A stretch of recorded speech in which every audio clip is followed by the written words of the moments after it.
دنیا کے تمام مسلمانوں کو ماہ رمضان بہت بہت مبارک ہو۔ ماہ رمضان اسلامی کے اعتبار سے انتہائی مقدس اور برکات والا ہے۔ مسلمان دن کے وقت اس میں روزہ رکھتے ہیں اور رات کو صلاۃ تراویح ادا کرتے ہیں۔ اس کے علاوہ اس مہینے میں مسلمان دل کھول کر صدقہ و خیرات کرتے ہیں۔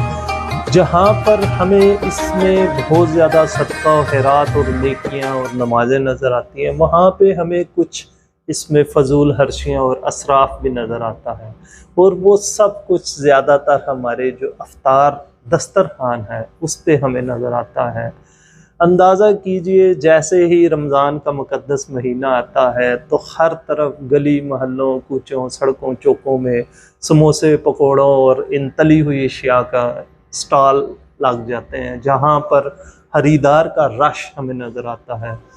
ایون گھر کے اندر آپ دیکھ لیں تو ہمیں خاتون خانہ جو ہیں وہ پکوڑے سموسے اور رول اس طرح کی چیزیں تلتی ہوئی نظر آتی ہیں۔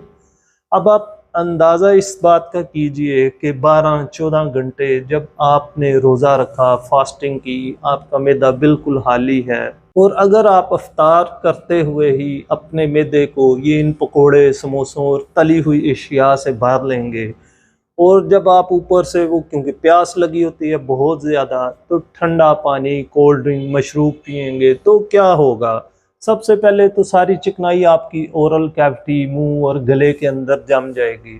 اس کے علاوہ آپ کے معدے کے اندر ایک بہت بھراؤ کا ڈسٹینشن ہو جائے گی، پیٹ پھول جائے گا، آپ کو بد ہضمی کی ساری سائن سمٹمز آنی شروع ہو جائیں گی، ڈکار آئیں گے، جلن ہوگی، تو ایون آپ سے نماز پڑھنا بھی مشکل ہو جائے گا۔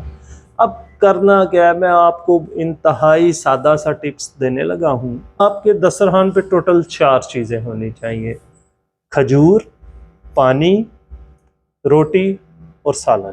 کھجور سے آپ روزہ کھولیں، پانی آپ پیجئے تاکہ پورے دن میں جو پیاس کی شدت ہے اس کو آپ کم کر سکیں، اور آپ ایک چپاتی کھا لیں گھر کے پکے ہوئے کسی بھی سالن کے ساتھ۔ اس کے بعد آپ نماز مغرب ادا کر لیجئے، اور نماز سے واپس آ کے آپ تھوڑا سا پھل جو ہے وہ کھا لیں۔ پھل آپ اس کی فروٹ چاٹ بھی بنا سکتے ہیں، اس کو مکس کر کے وہ آپ کھا لیں، اور تھوڑا تھوڑا پانی عشاء کی نماز تک آپ جو ہے وہ پیتے رہیں۔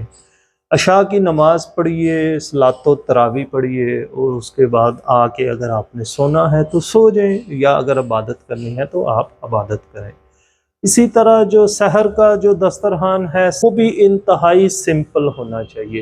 اس میں دودھ، دہی، انڈا، روٹی یا کوئی بھی سالن جو شوربے والا سالن ہے اس کا استعمال کیجئے۔ بھنی ہوئی چیزوں سے اجتناب کیجئے، تلی ہوئی چیزوں سے اجتناب کیجئے تاکہ آپ صحت مند رہیں۔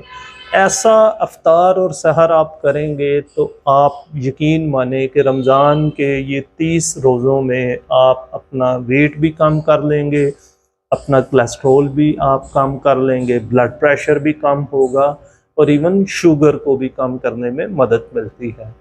تو خوش رہیے، صحت مند رہیے، اور بہت سی عبادت کیجیے، اپنا خیال رکھیے گا۔